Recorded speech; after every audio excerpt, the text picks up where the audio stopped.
प्रेम,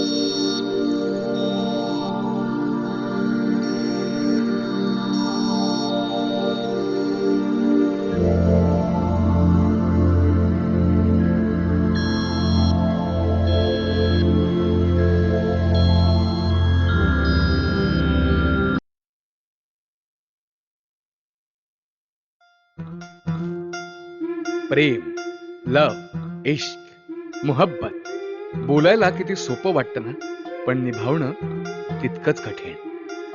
बरेच तरुण आपल्याला हवी असते तिच्यावर जीवापलीकडे प्रेम करतात, पण यशस्वी फार कमी लोक होतात. त्याच अयशस्वी प्रेमाची अधुरी कहाणी. प्रेम म्हणजे काय? कोणी सांगेल का मला? म्हणतात प्रेम हे आंधळं असतं, पण तरीही आपण डोळे उघडे ठेवून तिच्यावर जीवापलीकडे प्रेम करतोच ना. तो तिच्यावर किती प्रेम करतो हे त्याच्या मनाशिवाय कुणालाच कळत नाही. आजकाल खऱ्या प्रेमाबद्दल तीही काही बोलत नाही, कारण तिला वाटतं हा माझा गैरवापर करून मला सोडून देईल. परंतु तिला कुठं माहित असतं की हा तिच्यासाठी जीव सुद्धा देईल. तो तिच्या आठवणीत झुरतो, तिच्यात आणखीनच गुंतत जातो. खऱ्या अर्थानं खऱ्या प्रेमाची किंमत तिला कधी कळेल का हो?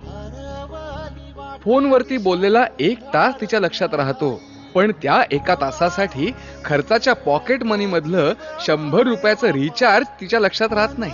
हॉटेलमध्ये बिर्याणी मस्त होती ती पटकन बोलते, पण त्याच बिर्याणीसाठी लागलेल्या 220 रुपयांबद्दल ती कधीच बोलत नाही.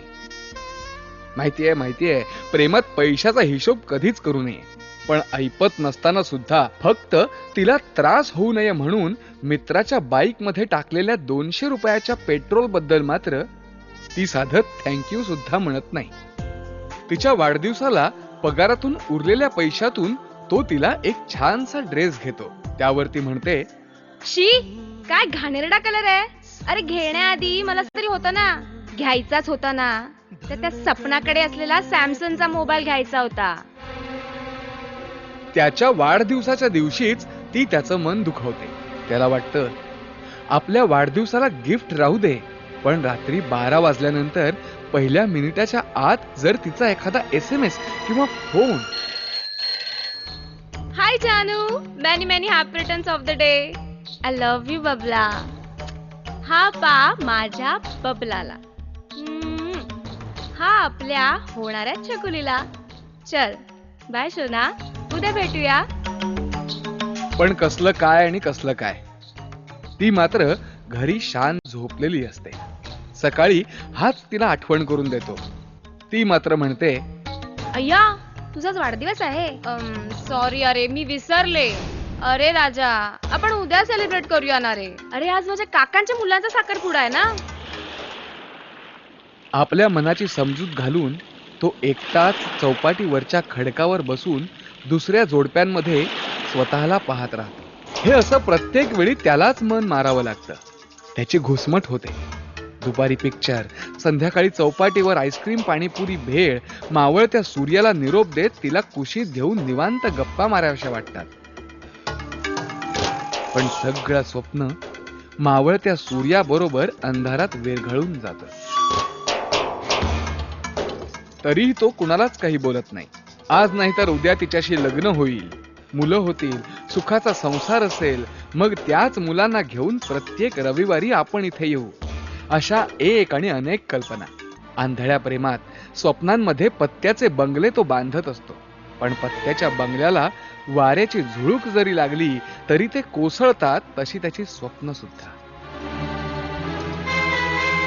3 वर्षात एकही दिवस न चुकवता फोनवर तिच्याशी बोललेलं ते बोलणं, महिन्याच्या प्रत्येक रविवारी तो तिच्यासोबत काढलेला वेळ, इच्छा नसताना सुद्धा रात्री चादर अंगावर घेऊन हळू आवाजात बोललेलं ते बोलणं,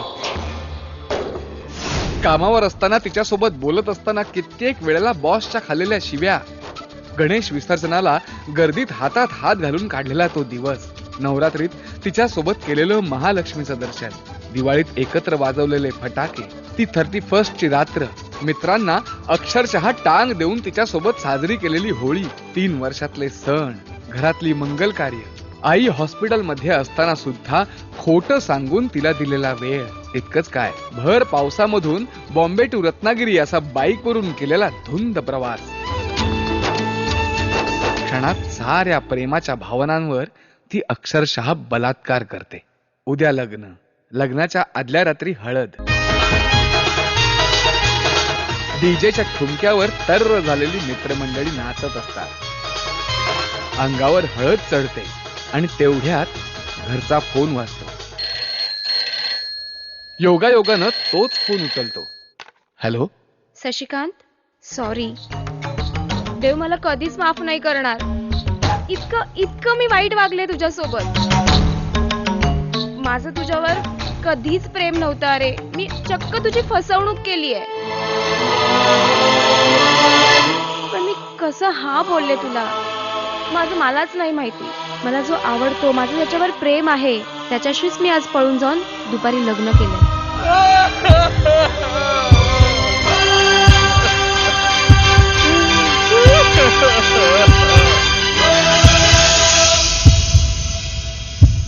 अर्थावरती डाव मोडला अधुरी एक कहाणी.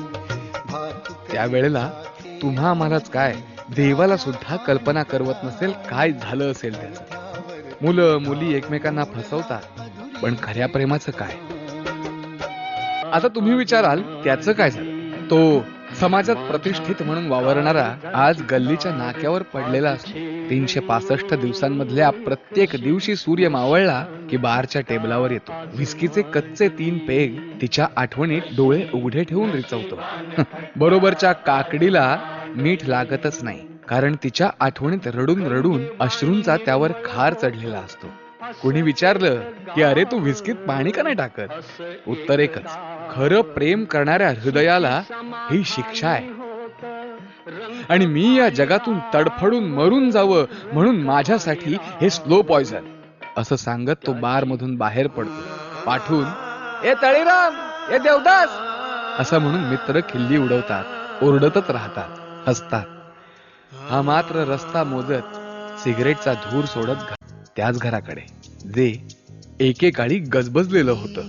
वारस देणारी सून घरात येईल या आशेनं आनंदात वावरणाऱ्या म्हाताऱ्या आईवडिलांचा आता भिंतीच्या चौकटीत हार घातलेला फोटो लागलेला असतो. तो रोज रात्री फोटो समोर डोकं ठेवून रड रड रडतो. खऱ्या प्रेमाची किंमत तो अश्रूंमध्ये मोजतो. प्रेमात पडलेल्या आणि ब्रेकअप झालेल्या माझ्या मित्रांनो, आपण हे का विसरतो? ज्या व्यक्तीमुळे आपण हे जग पाहत आहे ते आपलं प्रेम नाही का? जन्म देणारे आपले आई बाबा आपले प्रेम नाहीत का? मग आता तुम्ही मला सांगा, प्रेम म्हणजे काय? कुठे कधी हरवले कसे कोण जाणे, सुचितले त्यांच्या गाणे. नभाच्या मनाला पडे घोर आता, उखाणे कसे सोडवावे, कसे वागळे कळ्यांचे फुलाची कधी वाढले दुरावे, कळे नाजुरे बाग आता सुनी सुनी सारी का कळे ना